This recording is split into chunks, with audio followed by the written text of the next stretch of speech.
What's up, everybody? It's Concrete Zebra with Craftmaster Productions and Studio One Tutorials.com, and today we're going to be going over my must-have plugins for mixing.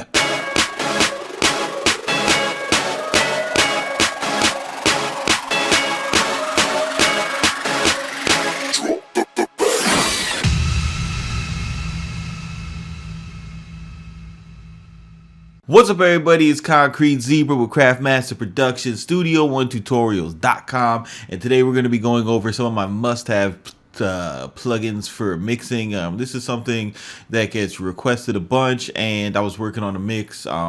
Sounds like this.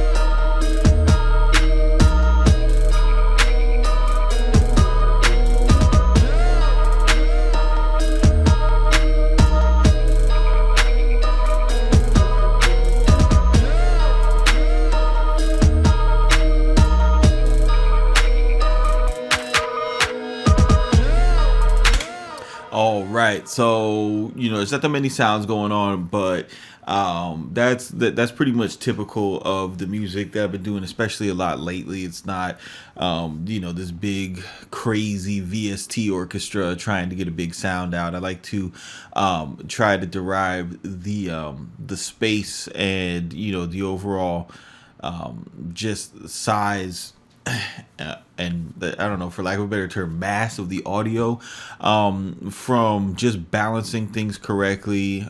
Just been making a lot of heavy bass music, really leaving room for the vocalists to come in and do what they want to do. So there's a few things that I use on everything, and some of this stuff is going to be expensive, and a word on that shit before we get started. Like, seriously, just stop being a bitch. Just stop being a bitch and learn how to manage your goals and set goals and reach them and achieve them. But I'm talking about financially. Like, stop crying about how you don't have money for VSTs. You got money for McDonald's. You got money to eat lunch with your friends. You got money to take girls out. What your problem is you don't have dedication to your craft. It's not that you don't have money, it's that you don't have dedication to your craft. And it's cool if you do this as a hobby. If you do this as a hobby, you really don't deserve to have all the toys that I have, because I'm a professional. If you aspire to be a professional, then the way to get the same stuff that I have is to, just walk in my shoes and save your money. Like, for example, when I wanted Omnisphere, I made a goal and I saved for a year to get it. And that's after wanting it for 3 years and buying cheaper VSTs, trying to get something close to it and wasting my money and realizing that I should have bought that first. So, it's saving money isn't hard to do. You put 10, 20 away a week, you multiply that by 10, 15, 20 weeks, and all of a sudden you found $300-400 that you didn't think that you could get before. And that's at any age. I mean, if I could go back in time and start my music career over when I was 16, 17 years old, I would have never bought beer and weed. I would have never bought beer and weed. I think about how much money I spent on fucking quarters and 12 packs and things like that, and that all could have been a rig. So the first thing that's a number one just must have in my toolbox is Decapitator. Distortion is big for me because I like to make things hard. I like to make things edgy. I like to make things sound grimy.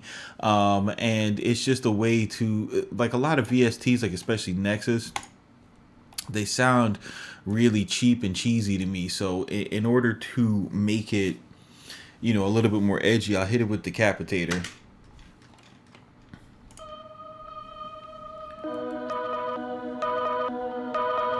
So that's with it. This is without it.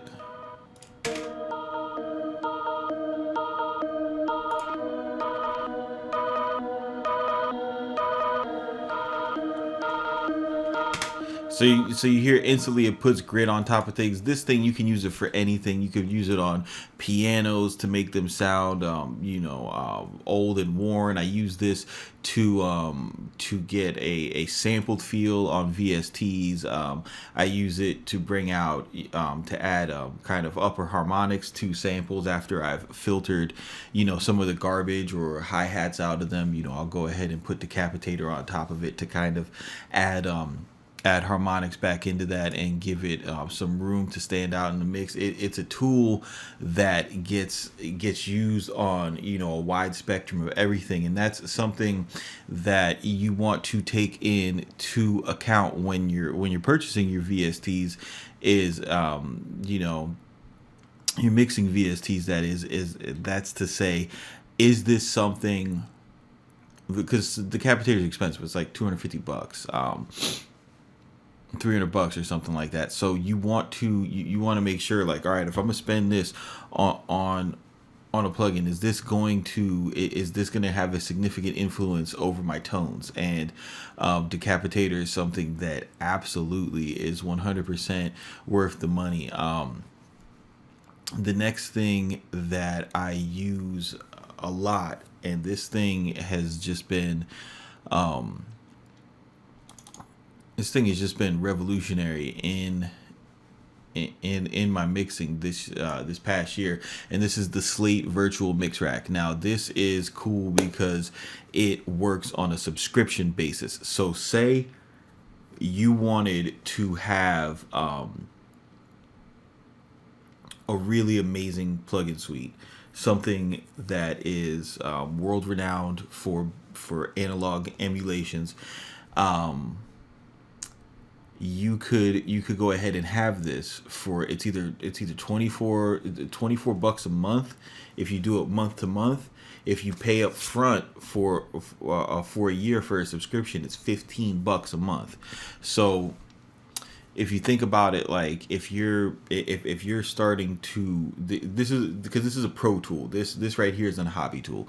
So say you started a BeatStars and you're selling three beats a month. You know what I'm saying? You started out and all you're doing is 3 leases a month. You're dropping $20 leases with one beat that you sell. This is paid for by itself, So then let me show you what you get in here. You get, this is a high shelf and a low shelf EQ, right? This is a what is this?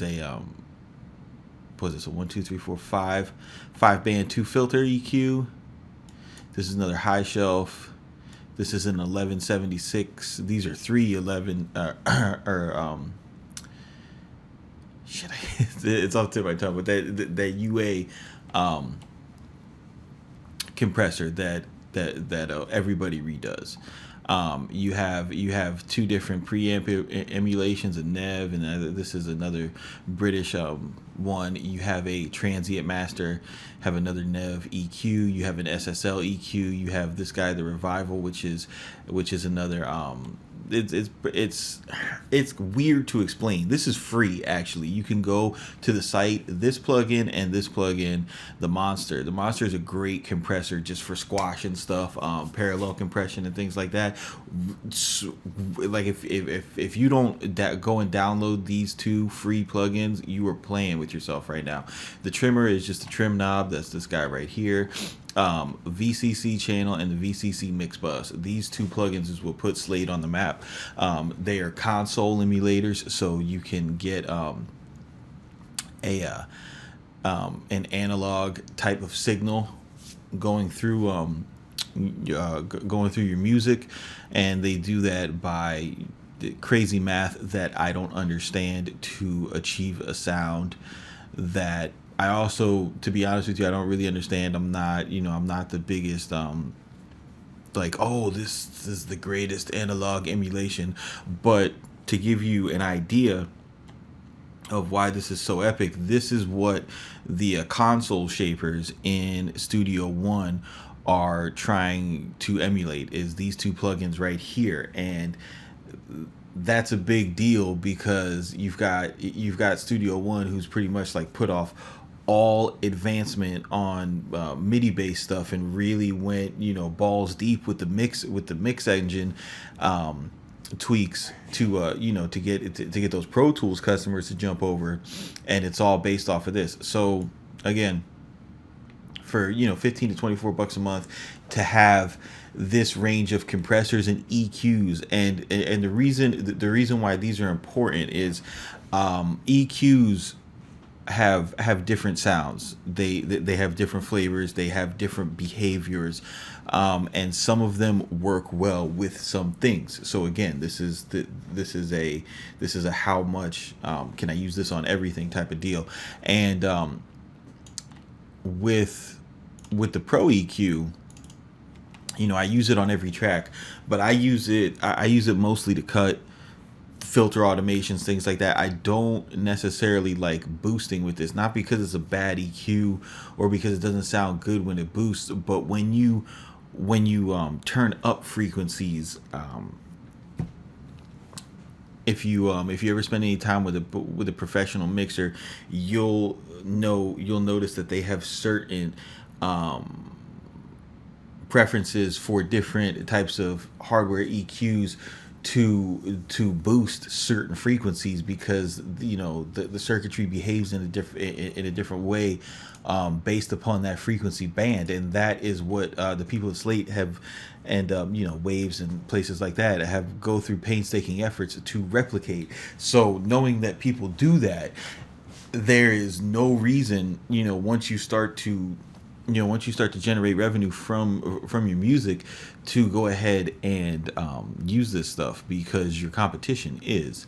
So love this suite. It is amazing. The next thing that I use in every single track is the good old stock compressor from Studio One. This thing right here, I use it to sidechain my 808s.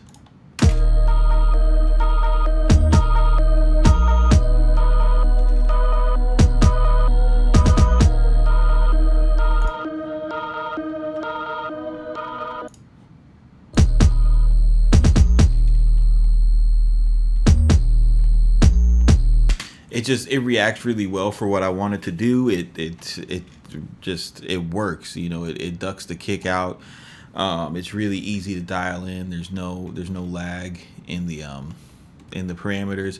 I like it because it's easy and it does the job. And sometimes that's all you need. And that's definitely a point that I want to drive home to you guys. You don't always need the most exotic plugin to complete a job. So there is not one mix where I don't have at least one instance of this compressor running. And you'll see if I wasn't using the sidechain, this sounds completely different.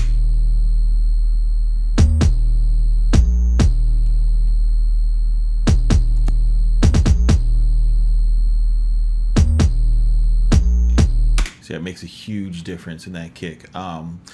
The next deal that I use on every track is the Transient Master from Native Instruments, and this comes in the complete pack. It also comes, I believe it comes if you have Machine as well. I don't know, I have both, so you'd have to check with Native Instruments on that.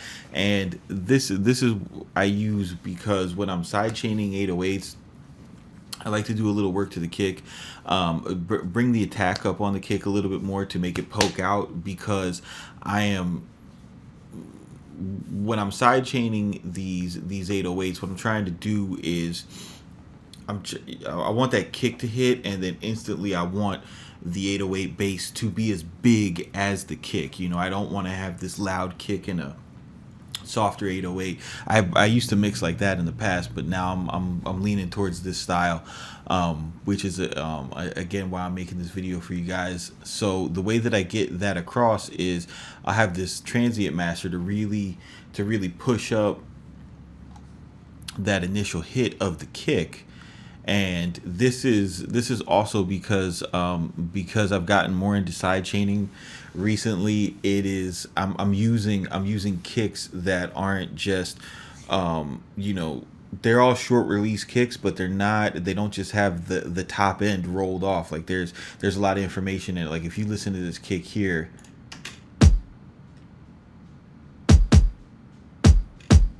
that's a pretty bright kick, and I like that because it's not what everybody is doing. Everybody's got that real dull kick, everybody's trap and mumble rap beats are sounding the same. This is my personal music right here.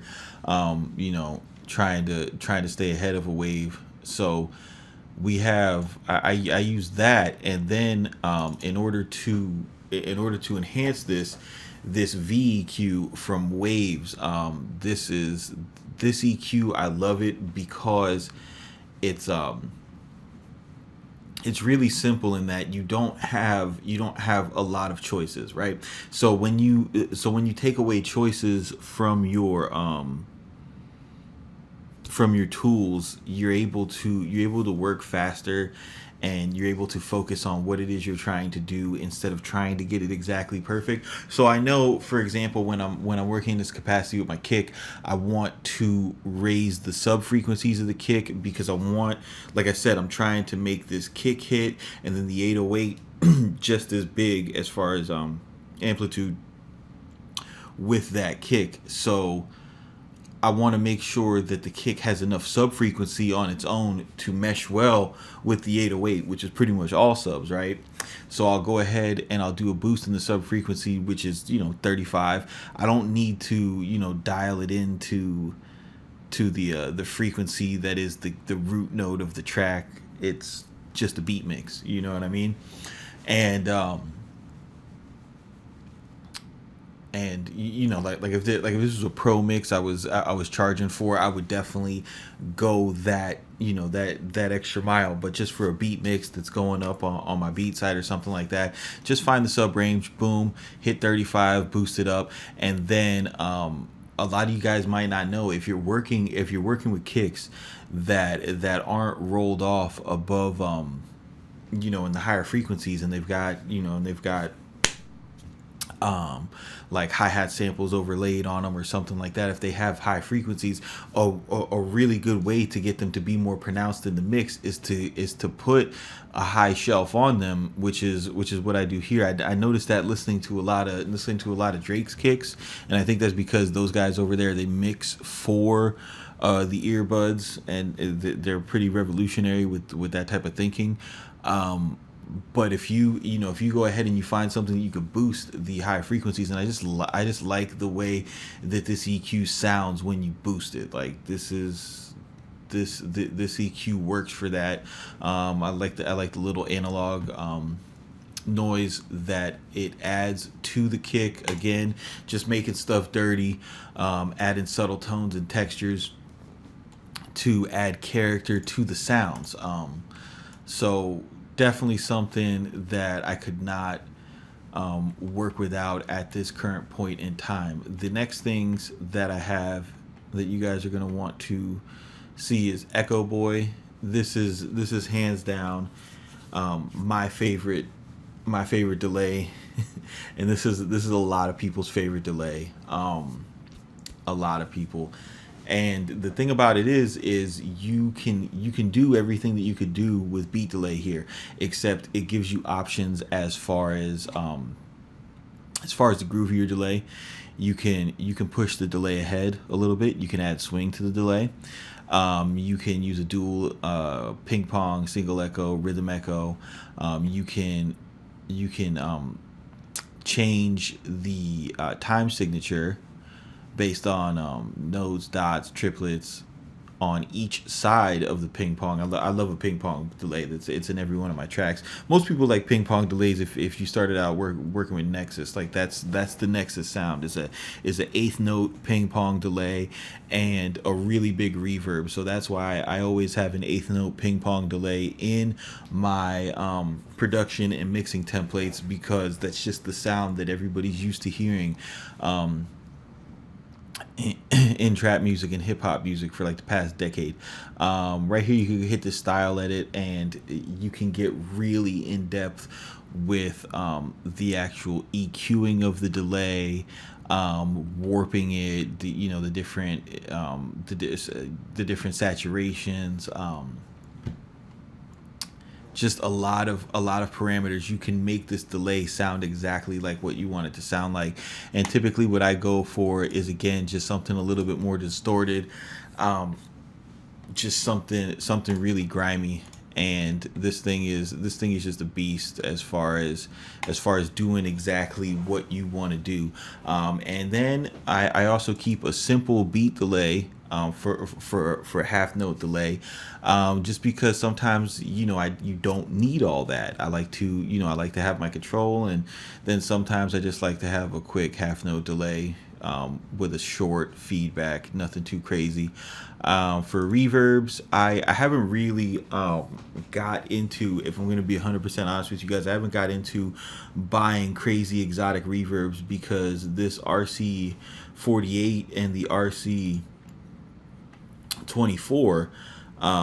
from Native Instruments, built by Softtube, are really good options for reverbs, and I haven't felt the need to go ahead and invest a bunch of money in reverbs after spending the money that I did on Complete. So that always, they work for me. I know people like to get crazy with their reverbs. People get very passionate about their reverbs, and just trying to keep it a buck. I don't have a whole lot of reverb plugins. These ones worked, and that's it. For my mix bus, I always have the same stuff on it. This is the solid bus compressor from Native Instruments. I probably own better ones, but I've been using this one for so long that I know what it sounds like. I know how to dial it in. I know what I want it to do. It behaves the way I want it to behave, so I don't change it. And that might seem crazy to people, because I have the Slate gray and red bus compressors, which they're amazing, but this one works for me. I use after that I use the Infected Mushroom Pusher, because it's a stereo exciter, a stereo imager, a limiter, high shelf EQ. It does a lot. A low end exciter. It does a lot, and it's just, a lot of times when I mix beats, I won't spend an hour mixing a beat. I'm spending 15-20 minutes while I'm arranging the beat, just leveling it, and then I listen to it again and I'll hear something. I always get it really close. I mixed a lot of beats in my life, so I'm always able to get it really close, and this thing will let me to make minor twitches or tweaks if there's something after I take a break, like, oh, the low end, I wish I would have turned this up. Boom, I'll just do it in here and feed that into the Puig Tech, which is a Pultec emulator. And if you ever go to an actual studio, you buy a session and you watch someone who's real mixing Pro Tools, and a real pro, you're gonna see this is probably one of the most used EQs in professional environments. And if they have real ones, I mean, they'll definitely be using these. And the reason why it's so cool is because you could take these two frequencies. So you have 20 to 100, and then 3 to 16, and it gives you the option to boost a certain cue, and then it gives you the option to attenuate it, and that feature causes a certain sonic characteristic, which is very desirable in many different instances. For this purpose, on my master bus, I use a preset called the Dave Levine Track Warmer, and I just let it sit there, and my mix bus will be off the entire time I'm mixing, except for the Puig Tech. I actually mix into that. It just works for me. I have a after that I have the L2 Ultra Maximizer. I have the Slate FXG. I have Ozone. I've got the L1. I've got the L3. I've used the Fab Filter EQ.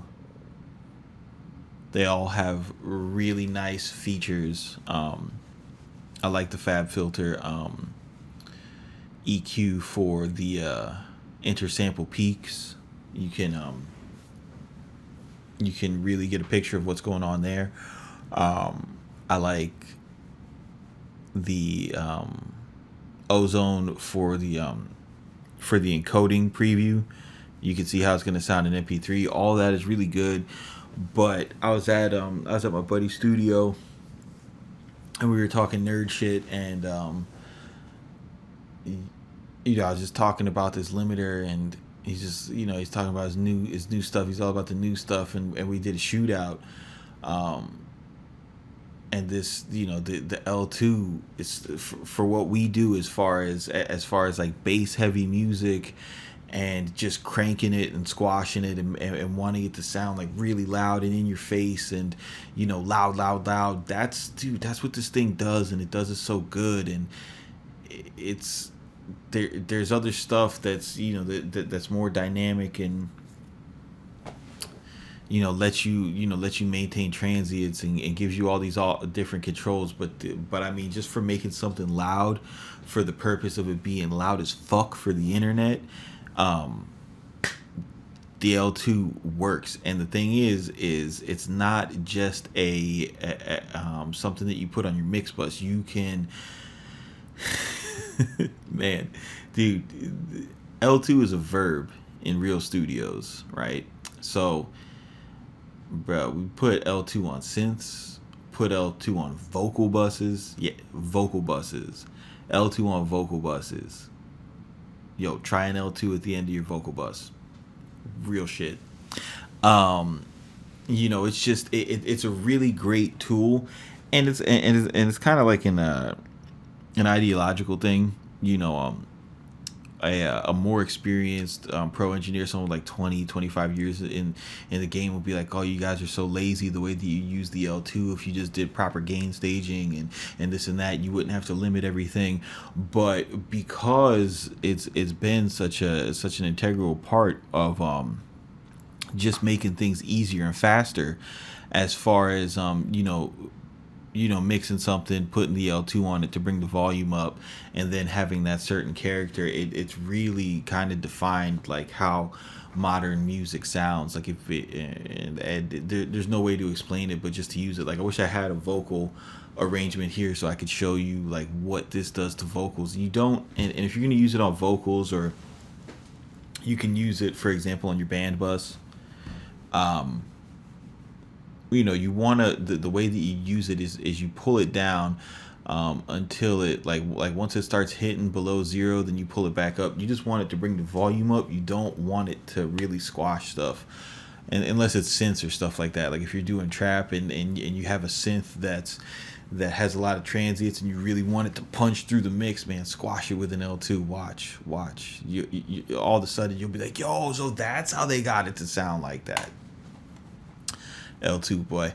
So those are my like 100% I use on every single mix whatsoever. The other one that I don't have on this track, but I'm definitely gonna shout it out, is Guitar Rig. Guitar Rig I have been using ever since I caught fucking Buddy from the Runners in the Guitar Center. When this shit first came out, I think it was like Guitar Rig 2 or 3.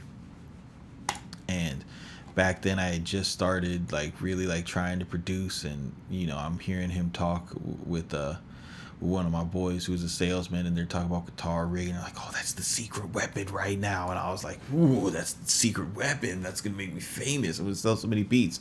And it wasn't until years and years after that that I realized what was so amazing about this, because you have your different distortions. These delays are so good, especially psych delay. Psych delay is everything, especially if you're making like trippier sounding music, the tape echo. But if you just go through a guitar rig and you see how many options you have, these are all essentially plugins, and the cool thing about it is you can go ahead and take these special effects. Take the tools.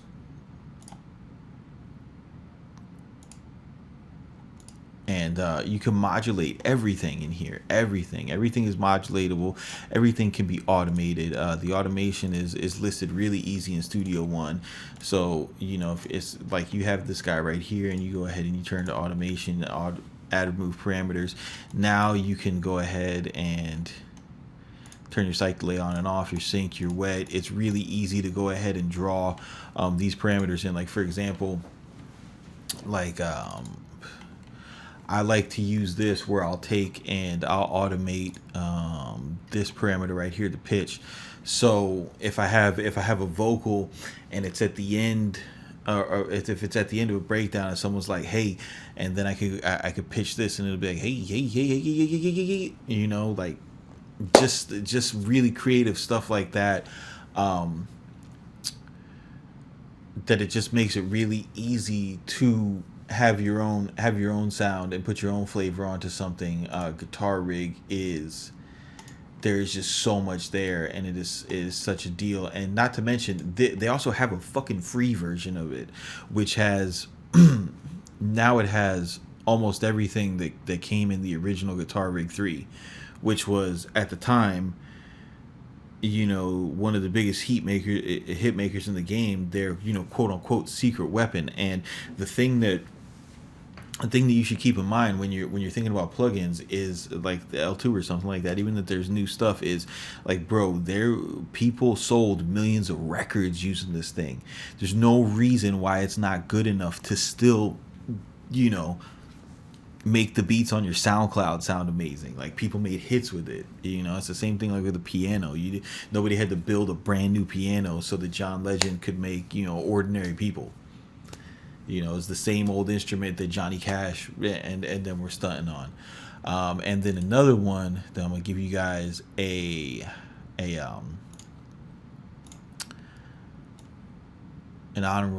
honorable mention here is the Shaper Box. The Shaper Box is, give this a couple years. Y'all are gonna sleep on this right now because Metro Boomin isn't using it, but give it a couple years and this thing is going to own trap music. And what this is a multi-band tool for making stutters, filter sweeps, pitch changes. It's the gross beat killer. It's pretty much everything that gross beat does times 100 trillion, because you can add all these different modules into it. You can do filter automations through it, pan automations, volume, and different mid-side movement, which is stuff that the gross beat can't do. And the awesome thing about it is I like what they did here is the time section, which is what gross beat works off of, is green, and it all has the same gestures as gross beat. So if you draw a squiggly line in this, it does a record scratch like it does in gross beat. If you draw a diagonal line, it slows the pitch like it does in gross beat, so on and so forth. So that is really cool, because if you're used to using gross beat and you wanted a non-image line alternative, and just something that could do so much more, this thing is awesome. And this is at the moment, I don't use it on everything, but I have a feeling as I get more and more comfortable with it, it's going to wind up on everything, because it just takes for example, this little choir line right here.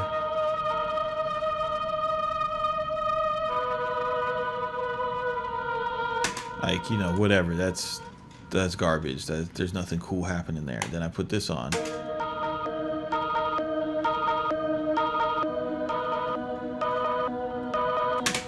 And it just so fucking dope because it takes the lows and it's half speeding the lows. The mids, it's doing pitch work to the mids, and then to the highs, it's doing this stutter work to the highs. And when you listen to it all together,